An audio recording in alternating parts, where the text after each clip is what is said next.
Eu vou receber aqui no estúdio agora a professora Bartolina Ramalho Catanante. Professora Bartol, bem-vinda ao nosso programa. Bem-vindo. Obrigado pela presença, pelo tá? convite. Obrigada pelo convite e por estar aqui nesse dia tão importante, falando para as pessoas do estado de Mato Grosso do Sul, né, a importância desse feriado e o que ele suscita na sociedade como um todo. Com certeza. Professora, eu quero começar esse nosso bate-papo perguntando para a senhora como que a senhora avalia essa data, né? Se é um momento para enxergarmos os negros além dos papéis que a sociedade, né, lhe impôs e lhe dá. Como que a senhora avalia? Bruno, nós vivemos ao longo do tempo, né? Tivemos 388 anos de escravidão no Brasil e estamos apenas 135 anos de Brasil liberto dos negros, né? Então é muito pouco tempo. E essa situação em que os negros brasileiros estão em liberdade, quando se deu a liberdade do povo negro brasileiro, o Estado se retira totalmente dessa obrigação e na lei que autoriza a liberdade, a proclamação, né, da liberdade das pessoas negras, só tem 2 artigos, que a partir dessa data, está abolida a escravatura no Brasil e o segundo revoga sua disposição ao contrário. Então, o Estado não tomou nenhuma atitude que pudesse favorecer a população negra nesse momento. Eram mais de 700 milhões de pessoas negras, né, que ficaram totalmente sem nenhuma política pública, ou seja, sem casas para morar, trabalhos de carteira assinada ou alguma coisa assim, que assegurasse a sobrevivência da população negra. E isso acarretou um grande prejuízo, né, na questão do bem de acesso político, econômico e cultural da população negra. Sim. Este feriado, a primeira vez que ele está sendo efetivado no Brasil inteiro, mas desde 2003, né, assim que o presidente Lula assumiu no primeiro governo, ele já instituía o feriado do 20 de novembro lá, né, na Lei 10.639. Porém, não foi tomado nenhuma providência no sentido de normatizar, de colocar em prática o feriado, que é uma oportunidade para que toda a sociedade brasileira repense como que está a população negra no Brasil hoje. Professora, quando nós falamos do letramento racial, né, Isso. qual que é a importância desse letramento racial?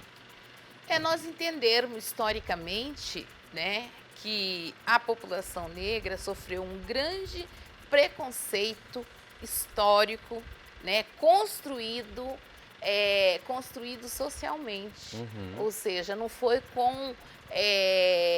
não foi sem intenção que a população negra ficou excluída da escola, ficou excluída do bens culturais, você entendeu? Houve um pensamento e uma ação construída para isso.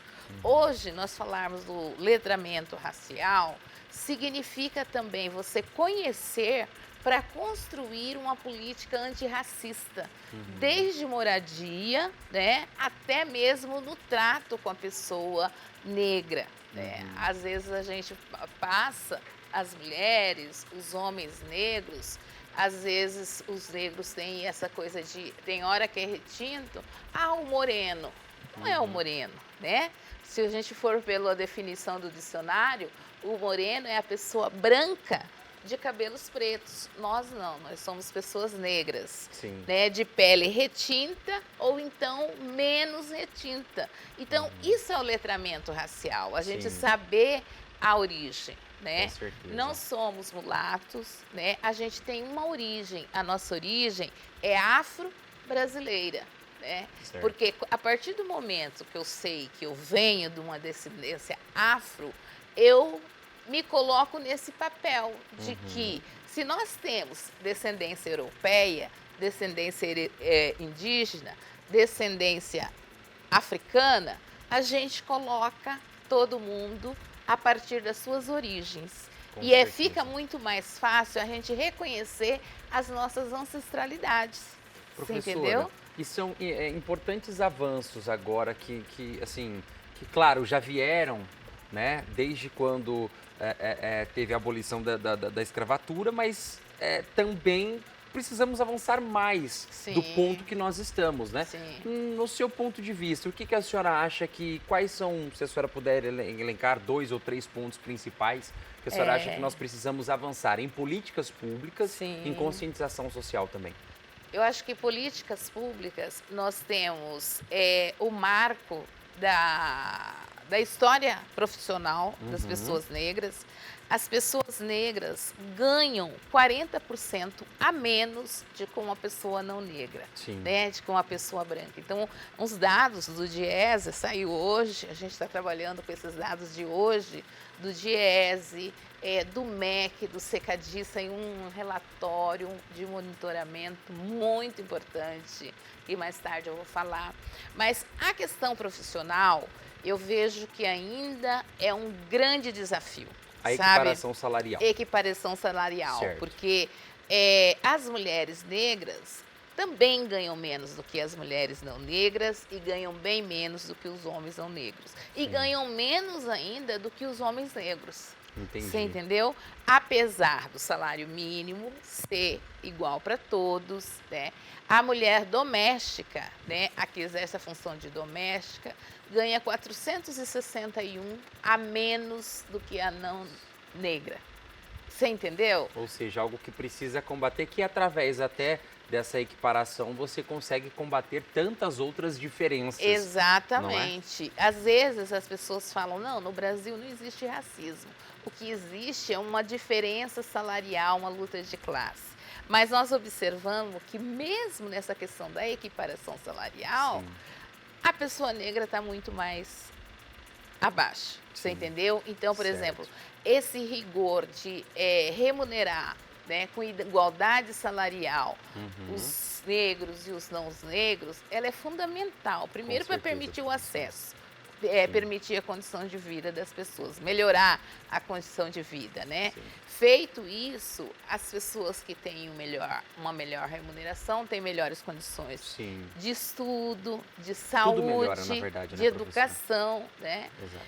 E aí uma outra política que eu acabei de falar para você, a gente tem um relatório agora de monitoramento e de igualdade, Sim. o que colocou a SECADI, que é a Secretaria Nacional, né, de Acompanhamento a Desenvolvimento das Políticas Educacionais Negras, Uhum. acabou de produzir um relatório que faz o acompanhamento em todas as secretarias estaduais e municipais de educação para ver como que está o ensino da história e cultura afro-brasileira e africana e indígena nas escolas nacionais. Sim. E essa é uma lei que já completou 21 anos. Foi promulgada dia 9 de janeiro de 2003 e agora está fazendo 21 anos da sua lei.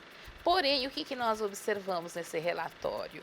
Que a SECADI atrelou na questão da liberação do recurso ou não para as secretarias responderem, você entendeu? Tal a dificuldade da gente obter os dados.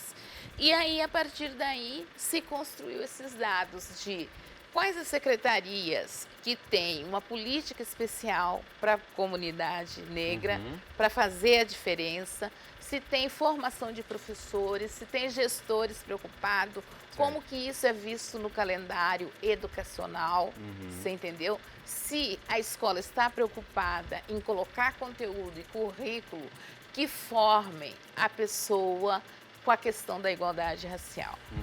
E por que isso é importante, Bruno? Olha, na nossa sociedade brasileira, a gente teve ao longo do tempo o mito da igualdade racial. O que é isso? Dizer que não existe preconceito, não existe racismo na sociedade. Todo mundo tem os mesmos direitos e são iguais perante a lei. Mas quando a gente vai nos dados estatísticos, não é isso. Não é bem isso que Não é é bem retratado. isso. E nas escolas, como eu sou professora, a gente observa por que o nosso aluno negro volta do recreio chorando? Sim. O que acontece nesse recreio? Né? Então a gente tem uma... São pontos que ainda precisam, né, professora, serem discutidos, debatidos, solucionados e conscientizados nas pessoas. De preconceitos e discriminação que ocorrem também no interior da escola. Tá? Sim. Também. Certo. Né, no interior da escola, e que é preciso que os gestores da Secretaria de Estado de Educação, Estadual de Educação, se preocupem em colocar esse currículo em dia. Por quê? Porque o aluno que ele está ambientado com a sua origem, né, entende que nós, a população brasileira, somos formadas por 3 populações distintas, né, e que todas são iguais, isso vai dar um outro tom a esse currículo. Porque, assim, o corpo negro, ele é político, né? Quando uma pessoa negra adentra aquela porta, a gente sabe as marcas que são colocadas. Sim. Assim como uma pessoa branca abre a porta, você sabe mais ou menos por onde essa pessoa caminhou e quais as portas que já se abriram para ela, certo? Então a gente tem um corpo político e que está presente na escola, na saúde, no emprego.